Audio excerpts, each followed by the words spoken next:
Good morning students. આજે આપણા 8મા પાઠનો છેલ્લો ટોપિક અને એ પતી જાય એટલે 9મા પાઠ ઉપર જઈશું. હાલ આ છેલ્લા ભાગની અંદર શું બાકી છે થોડી નાની સમરી. તો છેવટે ગંભીર રોગો તરફ ગયા અને ગંભીર રોગમાં એડ્સ અને કેન્સર. ઓકે, એડ્સ નો ફેલાવો, થવાના કારણો, અટકાવવાનો ઈલાજ. એ જ રીતે કેન્સર, કેન્સર માટેના પણ સેમ એનો ઇન્ટ્રો, કેમ કેન્સર થાય, કેન્સરની સારવાર કઈ રીતે લઈ શકાય, એના ડિટેક્શન માટે નિદાન, ઓકે, અને ઈલાજ. શસ્ત્રક્રિયાથી માંડીને દવાઓ સુધીની બધી વાતો કમ્પ્લીટ કરી. થોડી વાર આપણે ચોક્કસ પ્રકારના નશાકારક પદાર્થો તરફ વળ્યા. ચોક્કસ પ્રકારે આપણે જે જોયું એની અંદર સૌથી પહેલું કોકેન, હેરોઇન, મેરિજુઆના, એની સાથે કેનાબિનોઇડ, આવા ચોક્કસ પ્રકારના ધતુરો, તમાકુ વગેરે તમારી પાસે ઘણા બધા. તો એ ચોક્કસ પ્રકારના નશાકારક પદાર્થ તરફ ગયા. એકચ્યુઅલી એ ઔષધ છે, પણ એ ઔષધ હોવાની સાથે એનો અતિશય ઉપયોગ, વધારે પડતો ઉપયોગ તમારા માટે મુશ્કેલી સર્જી શકે છે અને મુશ્કેલીથી બચવું એ આપણા હાથમાં છે. અને ત્યાર પછી નશાકારક પદાર્થોની થતી અસરોને પણ જોયું કે અત્યારનો જે યુવાન વર્ગ છે એ આ બધી વસ્તુઓને ન સમજ્યા વગર ગમે એ રીતે શું કે આ વસ્તુનો યુટિલાઇઝેશન કરે છે. રમતવીરોની વાત કરી, જે લોકો પણ ચોક્કસ પ્રકારે અમુક એવા ઘટકોને યુટિલાઇઝ કરે છે જે પોતાનો ઉત્સાહ વધારે છે, પોતાની ચરમસીમા સુધી પોતાના શરીર પાસે કાર્યક્ષમ બનાવે છે અથવા કાર્યક્ષમતા લે છે. તો આવી બધી વસ્તુઓથી હજુ પણ આપણે ચેતી જવાની જરૂર છે. એટલે નવો અને છેલ્લો ટોપિક એડ થાય છે. અને છેલ્લો ટોપિક શું છે? નશાકારક પદાર્થોથી અટકાવવાના ઉપાયો અને નિયંત્રણ. કે છેલ્લે તો બધું જાતે જ કરવાનું છે, એકદમ પોતાની રીતે કરવાનું છે, પણ એની પાછળ જે મેઇન વસ્તુ જે છે એ આ બધી વસ્તુઓને પણ તમારે નિહાળવાની છે. અને એના માટે નો ફાઇન ટોપિક એ અહીંયા લખ્યો છે કે ઈલાજ કરતા અટકાવ વધુ સારો. આનો મતલબ શું થાય? તમારી પાસે કંઈક એનું શું માઇન્ડની અંદર થોટ હોવો જોઈએ કે શું કહેવા માંગે. તો ઈલાજ કરતા અટકાવ વધારે સારો, કે તમે ખુદ સમજી જાઓ. બરાબર? અંગ્રેજીમાં પણ તમે ઘણી બધી વાર સાંભળ્યું હશે કે prevention is better than cure. કે ચોખ્ખું તમને કહે છે કે તમને ખબર છે કે આ વસ્તુ હાનિકારક છે, તો તમારી મેન્ટાલિટી ઉપર જવાનું છે, તમારે એને અટકવાનું છે, તમારે એને યુટિલાઇઝ નથી કરવાનું. તમાકુના પેકેટ પર કે સિગરેટના પેકેટ ઉપર મુખગુહાના કેન્સરની આકૃતિ દોરેલી હોય છે, ફોટોગ્રાફ આપેલો હોય જ છે. તમારે સમજવાનું છે કે એને અટકાવવું જોઈએ, પછી ઈલાજનો કોઈ પ્રશ્ન જ નહીં આવશે. તમે અટકાવશો એટલે ઈલાજનો પ્રશ્ન નથી રહેતો, ઈલાજ કરાવવાની જરૂરત નથી પડતી. તો એ લખે છે કે ઈલાજ કરતા અટકાવ વધારે સારો. તો સમજી જાઓ એવી કંઈક આ ટોપિક વિનંતી કરે છે. અને અત્યારનું જે યુવાધન છે એને બચાવવા માટે ના આ ટોપિકને અહીં લેવામાં આવ્યો છે. મૌલિકતાનો વિષય છે, પણ તમે જોઈ શકો પૂછી શકાય એવી વસ્તુ 1, 2, 3, 4, 5 તમને ચોખ્ખું કહી દેશે કે નશાકારક પદાર્થોને અટકાવવા માટેના ઉપાય અને નિયંત્રણના 3 મુદ્દા જણાવો કે 4 મુદ્દા જણાવો. તમારે ચોક્કસપણે લખવું પડશે અને એ મુદ્દાઓ આર્યા સ્પષ્ટ આપ્યા છે. એની અંદર તમે હેડિંગ લઈ અને પછી તમારી અમુક વસ્તુઓને અંદર એડ કરી શકો. બરાબર છે? પણ આ હેડિંગ તો તમને જોઈશે જ જોઈશે, એટલે તમારે થોડું ધ્યાન રાખવું પડશે, તો તમે આની અંદર સક્સેસ થઈ શકશો. શરૂઆત કરતા પહેલા એની અંદર જે થોડો ઇન્ટ્રો આપ્યો છે, એટલે કે આ જ બાબતનો ઇન્ટ્રો કીધેલો છે, જે હું બોલી ગયો ઈલાજ કરતા અટકાવ વધારે સારો. એની સાથે તમને એવું કહે છે કે તમે ધૂમ્રપાન, ઓકે, બીડી સિગારેટની વાત કરેલી છે, ડ્રગ્સ, આલ્કોહોલ એટલે દારૂની શું કે સેવન કરવાની આદત પડવાની સંભાવના તમને નાની વયે થઈ જાય છે. જે આપણે ટીનેજની વાત કરેલી તે વખતે તમે ચોક્કસ પ્રકારે આનાથી અસરગ્રસ્ત બની જશો, કોઈ સવાલ જ નથી. અને તરુણાવસ્થા દરમિયાન તમે હાઈએસ્ટ આનાથી અસરગ્રસ્ત બનવાની સંભાવના છે. તે સમયે આ બધા હેડિંગ તમને અત્યારે મદદરૂપ થશે કે સમવયસ્કોના બિનજરૂરી દબાણ, ઓલ ધેટ. તો એ પહેલાના પોઈન્ટ પછીથી આને આપણે ટચ કરીશું. આલ્કોહોલ અને ડ્રગ્સ નું જે સેવન તરફ ધકેલાતી પરિસ્થિતિ, બરાબર છે, જેનો ઈલાજ છે પણ એ ઈલાજ કષ્ટદાયક છે, પણ પહેલેથી જ આપણે અટકી જઈએ તો કોઈ વાંધો નહીં આવશે. તમને ચોખ્ખું કહે છે કે ડ્રગ્સ ચોક્કસ પ્રકારનું એક નશાકારક પદાર્થ છે જે યુવાન વ્યક્તિઓમાં બહુ જ વધારે ચાલે. એની સ્મગલિંગ પણ બહુ થાય છે અને એ બહુ જ ઊંચા ભાવે મળે છે. ને એકવાર તમે એના એડિક્ટ થઈ જશો એટલે પછી તમને એ જોઈશે જ જોઈશે. ઓકે, ચોક્કસ પ્રકારે અમારી એટલે કે શિક્ષકો અને તમારા ફાધર મધરની જવાબદારી અંદર વિશેષ હશે કે હા, આ બાબતથી તમને અવગત કરાવવા જોઈએ જેથી તમે આની અંદર બહુ જ અંદર ડીપમાં નહીં પહોંચી જાઓ. ઓકે, બાળકોના ઉછેર માટે તમારા માતા પિતા અને આજુબાજુનું વાતાવરણ પણ બહુ વિશેષ ભાગ ભજવે. અને એ લોકો સાથેના સારા સંબંધો, એ વાતાવરણ જે તમે વસતા હોવ એ જગ્યામાં વ્યવસ્થિત લોકાલિટી હોય, વ્યવસ્થિત લોકો હોય તો ઓટોમેટિકલી તમે એ કે શું કહે છે એના ભયને કારણે પણ તમે અટકી જશો. હું તમને સામેથી કહું છું, ચોખ્ખું કુટેવથી તમે બચી જશો. કુટેવ જે તમારી અંદર પડવાની, એનાથી તમે ડેફિનેટલી બચી જશો. અને સાથે શું કે ડ્રગ્સ અને આલ્કોહોલનો ઉપયોગ અને નિયંત્રણ માટેના ઉપાય તરફ આપણે હવે જઈએ છીએ. એમાં પહેલું જ લઈ લઈએ છીએ, પેલું ઇન્ટ્રોડક્શન. અને હવે એના માટેના પોઈન્ટ્સ આપ્યા છે, બહુ સારું છે. જો સમવયસ્કો, તમારી એજના લોકો અને બિનજરૂરી દબાણ. સમવયસ્કો એટલે ઉદાહરણ આવ્યું, બેઠા છો બધા સાથે, ફ્રેન્ડ સર્કલ, એમાંથી એક વ્યક્તિ એવો હશે જે તમે આવી કોઈ વસ્તુનો ઉપભોગ નથી કરતા એવું જાણે છે. એટલે એ શું કરશે? તારામાં કંઈ લેવાનું નથી, તું કંઈ નહીં કરી શકે જીવન, આટલી વસ્તુ તારાથી નહીં થાય. જો હું કેટલું ફટાફટ અને સરળતાથી આ વસ્તુને લઈ લઉં છું, તારામાં કંઈ લેવાનું નહીં મળે. એટલે તમારી અંતરાત્મા જાગી જશે વગર લેવે દેજો. અને એ સમવયસ તમારા જ મિત્ર, બરાબર છે, જે તમને ઊંધા પાટે લઈ જશે અને ચોક્કસ પ્રકારે બિનજરૂરી દબાણ જે હું બોલી ગયો હતો, અને એને કારણે તમે એના ફર્સ્ટ ટાઈમ ટચમાં આવશો. કોના? વ્યક્તિના નહીં, એ જે નશાકારક પદાર્થ છે એના ટચમાં આવશો. અને ચોક્કસ એ નશાકારક પદાર્થો ધીમે રહી અને પછી તમારી રોજની આદત તરફ વળી જશે. તમે યોગ્ય સમયે પાછું એની સાથે એની મુલાકાત કરવી અને એની સાથે શું કે આ જ વસ્તુનો યુટિલાઇઝેશન કરવું, ઉપભોગ કરવો તમારી એકદમ દિનચર્યા બની જશે. એ સાચવવા જેવી વસ્તુ છે કે છોકરા છોકરીની પસંદ અને નાપસંદ શું કે એ એક જબરદસ્ત અલગ બાબત હોય છે. એની અંદર તમે અચાનક આ ઘટકો જે પણ તમારા સમવયસ્કો હશે એ તમને આની અંદર દાખલ કરી શકે છે. એટલા જબરદસ્ત એ સિચ્યુએશન હોય છે ત્યારે આપણે સમજી નથી શકતા કે મારો મિત્ર છે એ તો આપણા કોઈ દિવસ ખરાબ વિચારે જ નહીં, વગેરે વગેરે. ઈચ્છા વિરુદ્ધ એની ચોક્કસ પ્રકારની ફરજ પાડવી જોઈએ નહીં.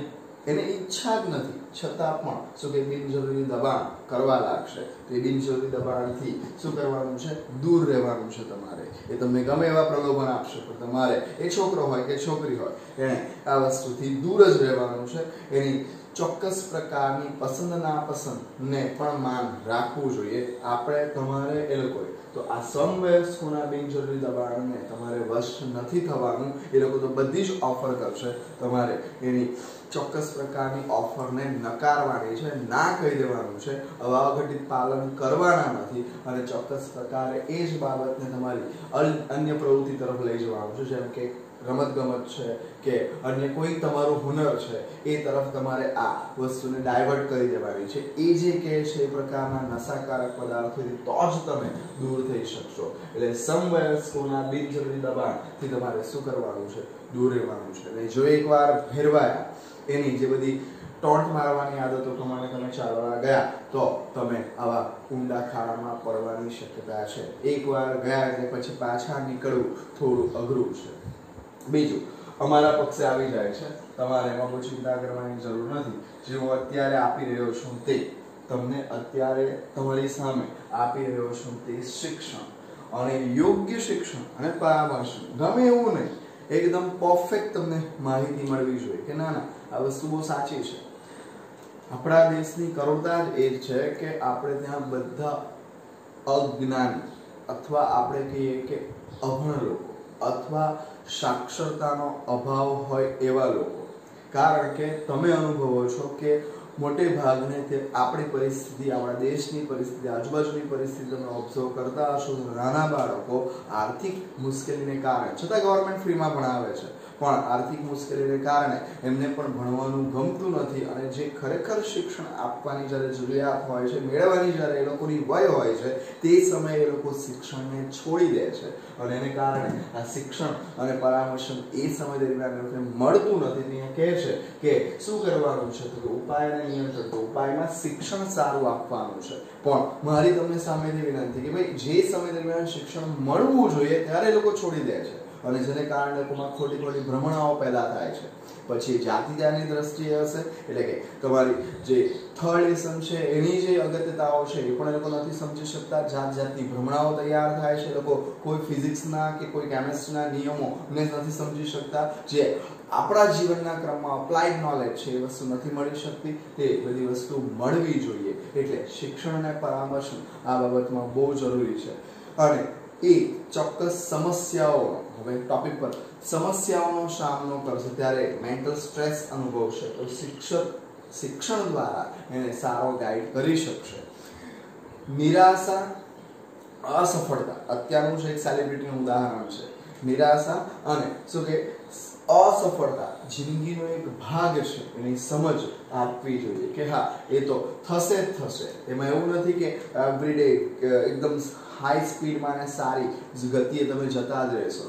ના, એની અંદર કેટલી વાર બમ્પર પણ આવશે, ઉબડખાબડ પણ આવશે અને એની અંદરથી તમારે પસાર થવાનું છે. સાદી ભાષામાં અપ એન્ડ ડાઉન્સ આવતા જ રહેશે. એ અપ એન્ડ ડાઉનને તમારે સહન કરવાની શક્તિ તમારી અંદર શું કે હોવી જોઈએ. અને આના દ્વારા તમે એને ડેવલપ કરી શકો. એને સારું પરામર્શન આપીને તમે આ વસ્તુને બચાવી શકશો. અને બાળકની શક્તિ જે છે એ બાળકની શક્તિ બહુ વિશેષ છે. એ શિક્ષણની દ્રષ્ટિએ જ નહીં, ચોક્કસ તમે અલગ બીજી જગ્યાએ પણ એને વાળી શકો. જેમ કે એની અંદરની કોઈ હુનર, જેમ કે એની કોઈ છુપાયેલી શક્તિ.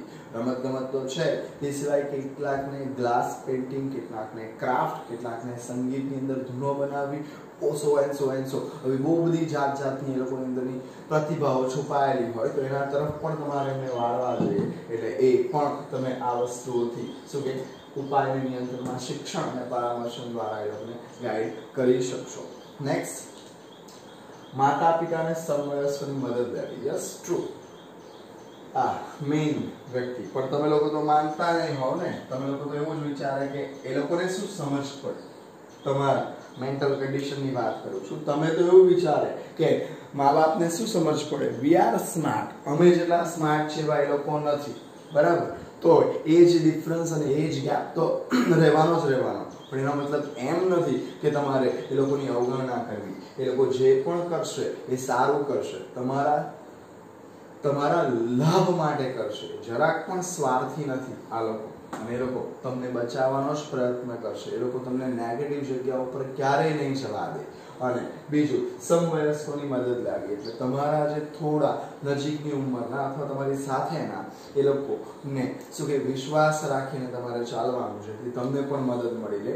જેમ કે માતા પિતા વાલીઓ પાસેથી મદદ લેવી, યોગ્ય માર્ગદર્શન આપશે અને નકારવું નહીં. શું કે તમારી પાસે ગાઢ વિશ્વાસુ મિત્ર હોવા જોઈએ. એકદમ ગાઢ, બરાબર છે, તમે બધી વાત કરી શકો. બરાબર? તો અત્યારે કેવું થાય કે બધી ફાલતુ વાતો કરતા રહેતા હોય. જે સારી બાબતો, આ બધી વસ્તુઓ કે તમે આ તરફ ઘસડાઈ રહ્યા છો તે પાછા એ લોકોને નહીં કહે. અને જ્યારે પાણી માથાની ઉપર જતું રહે ત્યારે તમને ખબર પડે કે સારું એને કહી દીધેલું હતું તો સારું પડે, બરાબર. અને એ કોઈ એવો મિત્ર રાખવો કે મેલ ફિમેલ વોટેવર, જેને આધારે તમે સારી બધી જ અને વ્યવસ્થિત વાતો કહી શકો, જેથી તમને આની અંદર નિયંત્રણ મળી જશે. તમે કોઈ ખોટા રસ્તે જતા હો તો ખોટા રસ્તે જતા અટકી જશો. ચોક્કસ પ્રકારની સમસ્યાઓ માટે સલાહ મેળવવા, ચોક્કસ ચિંતા અને અપરાધાત્મક મુક્તિ મેળવી શકે છે. ઉકેલ લાવવા માટે ઓકે, તમે એવા કોઈક ખરાબ સંગતમાં ફસાયા છો, ખરાબ ટેવ પડી ગઈ છે, તો એના ઉકેલ માટે સલાહ મેળવવાથી તમે ચિંતા અને અપરાધ ભાવનામાંથી ઓટોમેટિકલી તમે મુક્ત થઈ શકશો. આપણે કે પ્રાયશ્ચિત કરવું જોઈએ. તમે થઈ ગયું તો તમે રજૂઆત કરો, એ લોકો તમારી સાથે સારી રીતે વર્તન કરશે, એ લોકો તમને ગાઈડ કરશે, જેથી તમને એની અંદર શું કે એક હિંમત રહેશે, ખ્યાલ રહેશે. ભયજનક સંકેતો, બરાબર, અને શું કહે છે એના તરફ દ્રષ્ટિ કરવાની છે. ભયજનક સંકેતોનો આઈડિયા તમે આપવાનો પ્રયત્ન કર્યો છે. ભયજનક સંકેતો એટલે ખબર જ છે કે આ કરશો એટલે આ રીતની પરિસ્થિતિ આવશે જ આવશે, અને તે વખતે તમારા માતા પિતા અને વાલીઓ પાસેથી મદદ લેવી બહુ જરૂરી છે, બરાબર છે. એ તો તમને કીધું જ, અને એ જ વસ્તુ એ લોકોને ખ્યાલ આવી જશે જ્યારે માતા પિતા ભયજનક સંકેતોને ડિટેક્ટ કરી લે છે. ચોક્કસ પ્રકારે સજાગ માતા પિતા અને શિક્ષકો ભયજનક સંકેતોની ચર્ચા કરવા માટે યોગ્ય વ્યક્તિ છે. એટલે તમારે એ વ્યક્તિને માન આપવું જોઈએ, એટલે તમને થોડી ગાઈડન્સ મળવા લાગશે. તમે કશે પણ ગુજવાશો અથવા ભેરવાશો તો એ લોકો પાસે સલાહ લઈ લેવી. ચોક્કસ ડ્રગ્સ કે આલ્કોહોલનું સેવન કરતા હોવ, ભૂલ થઈ ગઈ હોય તો તમારે ખચકાટ વગર માતા પિતાને શિક્ષકોને જાણ કરવી જોઈએ, બરાબર છે. એ ભયજનક સંકેતો તરફની દ્રષ્ટિ એટલે કે તમે એની અંદર બહુ જ ઘૂસી જાઓ તે પહેલા તમારે જણાવી દેવું, જેથી એ લોકો તમને શું પકડી રાખે અને બહાર લઈ આવે. અને આપણે એ જ જોઈએ છે. બાકી પછી તકલીફ વધારે થાય એના કરતાં પહેલા તમારે ભયજનક સંકેતો મળે એટલે એના ઉપર તમારે, અને એમાં સૌથી વધારે માતા પિતા અને બીજી વ્યક્તિ છે શિક્ષક. તો શિક્ષકોને તમારી બોડી લેંગ્વેજનો આઈડિયા આવી જાય, તમારા વર્તન પરથી લોકો ઓળખી શકે કે કંઈક એને પ્રોબ્લેમ છે. જે સમયે પૂછવામાં આવે તે સમયે તમારે આ ચોક્કસ પ્રકારના વર્તનના સંદર્ભમાં જો પૂછાયું હોય તો ખચકાટ વગર શું કે તમારે સામેથી જણાવી દેવું, જેથી એ લોકો તમને યોગ્ય ગાઈડન્સ આપી શકશે. બીમારી ધારો કે કંઈ લાગુ પડી જાય તો એની ઓળખ અને એની પાછળના કારણો શોધી એનો યોગ્ય ઈલાજ કરવો, જેથી શું કે સારું ડિટેક્શન થશે, સારું નિદાન થશે, તો એનો પરફેક્ટ ઈલાજ થશે. એટલે એ તરફ પણ તમે શાંતિથી જઈ શકશો. અને છેલ્લું અને લાસ્ટ પોઈન્ટ જેને ગણીએ શું કહે છે, વ્યવસાયિક અને આરોગ્ય વિષયક સલાહ લેવી. આ બહુ જબરદસ્ત છે. વ્યવસાયિક અને આરોગ્ય વિષય, જેમ કે દુર્ભાગ્યવશ તમે ડ્રગ્સ કે આવા કોઈ અન્ય આલ્કોહોલ સાથે ના ચક્રમાં સપડાઈ પડ્યા તો ઉચ્ચ લાયકાત ધરાવતા મનોચિકિત્સક અથવા બહુ સારા શું કે ડોક્ટરની મદદ લે, અને એ તમને ઓરિજિનલ ગાઈડ કરશે, બરાબર છે. ધારો કે તમે આ જગ્યા ઉપર ફેલ ગયા, શિક્ષકો કે માતા પિતા તરફથી તમને બહુ સારો રિસ્પોન્સ ન આપ્યો, બહુ મોડું થઈ ગયું છે, તો એ સમય દરમિયાન તમે આવા ચોક્કસ અને સારા ડિગ્રી મેળવતા મનોચિકિત્સકની સલાહ લઈ શકો. ગમે એવા પગલાં ભરતા પહેલા તમે આ લોકો પાસેની સલાહ મેળવી શકો. અને થઈ ગયું એ થઈ ગયું. ધારો કે દુર્ભાગ્યવશ તમે આ વસ્તુમાં સપડાઈ ગયા, તો એને સ્વીકારીને આ બધી વસ્તુ જણાવીને આગળની તરફ તમે જઈ શકશો. એટલે વ્યવસાયિક અને આરોગ્ય વિષયક સલાહ લેવાની છે. બહુ સારી સલાહ તમને આપશે. ચોક્કસ પ્રકારના પુનરુત્થાનના કાર્યક્રમ, જે જગ્યાએ પણ આવી વસ્તુઓ ચાલતી હોય, બરાબર, એ જગ્યા ઉપર જવું. જેમ કે બોલું છું પુનરુત્થાન એટલે અમુક એવા NGO છે, અમુક એવી સંસ્થાઓ છે. તો કદાચ સંજુ મૂવીની અંદર જોયું હશે, તેને લંડન મોકલવામાં આવે ડ્રગ્સની આદતો છોડાવવા માટે. તો આપણે ત્યાં પણ ઇન્ડિયામાં પણ આવી ચોક્કસ પ્રકારની જગ્યાઓ છે જ્યાં એવા શેલ્ટર છે કે જ્યાં તમે આ બધા નશાકારક પદાર્થોની જે આડઅસરો થઈ રહી છે અથવા તમે એના વગર નથી રહી શકતા તો એવી જગ્યાએ તમને હોસ્ટેલ લાઈફ અને બાકીનું મનોવૈજ્ઞાનિક દ્રષ્ટિએ જબરદસ્ત એવી સ્પીચ આપીને તમને એની તરફ જે પણ આકર્ષણ છે આકર્ષણને ઘટાડવાના પ્રયત્ન કરવામાં આવશે. તમારું જીવનને ફરી પાછું રિપેર કરીને ટ્રેક પર લાવી શકાશે. અને એમાં દારૂ છોડાવવા માટે ચોક્કસ પ્રકારની કાર્ય ચાલે છે. ધૂમ્રપાનના સંદર્ભમાં એક ચાલે છે. ડ્રગ્સના એડિક્ટ બની ગયા હોય, બીજી કોઈક એવા નશાકારક દ્રવ્યના એડિક્ટ બની ગયા હોય તેના માટે બહુ મોટા મોટા કાર્યક્રમ ચાલતા હોય જેની અંદર તમારે દાખલ થવું પડે અને પછી એની અંદરની જે ટ્રીટમેન્ટ છે ફોલો કરવાની છે એ મનોવૈજ્ઞાનિક હોય, સાયકોલોજીકલ હોય અને કે તમને કોઈ ફિઝિકલ હેરેસમેન્ટ કરીને પણ તમને છોડાવવામાં મદદ કરશે જે તમારો જીવ બચાવી લેશે અને તમારા કુટુંબનું કલ્યાણ થશે. આ પ્રકારની મદદ વ્યક્તિ પોતાના પ્રયત્ન આ ખાસ છે દ્રઢ મનોબળ પોતે એક તો તૈયાર થવા જોઈએ અને એનું જબરદસ્ત મનોબળ એટલે મેન્ટલ લેવલ એકદમ જબરદસ્ત સ્ટેબલ હોવું જોઈએ કે બસ મારે કરવું જ છે અને ધારો કે તમે ઈચ્છો તો જ કરી શકશો, ન ઈચ્છો તો કોઈની તાકાત નહીં મળે કે તમારી પાસે કરાવી શકે, બરાબર. અને તો જ તમે બહુ જ સારું અને તંદુરસ્ત જીવન જીવી શકશો. આ પોઈન્ટ બહુ સારા છે. તમે એની અંદર અમુક મુદ્દાઓ શું કે તમારી રીતે પણ લખવાના પણ આ પોઈન્ટ્સ આવવા જોઈએ. તો આ નેગેટિવ સેન્સમાં નથી શું કહે છે ચોક્કસ પ્રકારે એના ઉપાય નિયંત્રણ કરવાનું છે. તો કઈ રીતે સમવયસ્કોના બિનજરૂરી દબાણથી દૂર રહેવું, કે ફ્રેન્ડ્સ જે કે આમ તેમ કરતા હોય એનાથી દૂર ખસી જવું. શિક્ષણ દ્વારા મેઇન વસ્તુને મેળવવાની છે. માતા પિતાના સમવયસ્કોની મદદ કરવી છે. જ્યારે તમે આવી જગ્યા ઉપર ફસાઈ જાઓ તમે જે કંઈ વાત કરતા હો અને કહી શકતા હો તો બહુ સારું છે. ભયજનક સંકેતો તરફની દ્રષ્ટિ તમને પણ ખ્યાલ છે કે ઓ યસ આવું કંઈક દેખાઈ ગયું તમારી અંદર એટલે તમારે એ દ્રષ્ટિ ખબર પડી એટલે તમારે ચેતી જવાની જરૂર છે. વ્યવસાયિક આ તમને કીધું કે મનોચિકિત્સક અથવા મોટા ડિગ્રી ધરાવતા શું કે સંસ્થાઓ અથવા મોટા મોટા NGO તરફ તમારે જવાનું છે. ત્યાંથી તમને ગાઈડ કરવામાં આવશે. Thank you.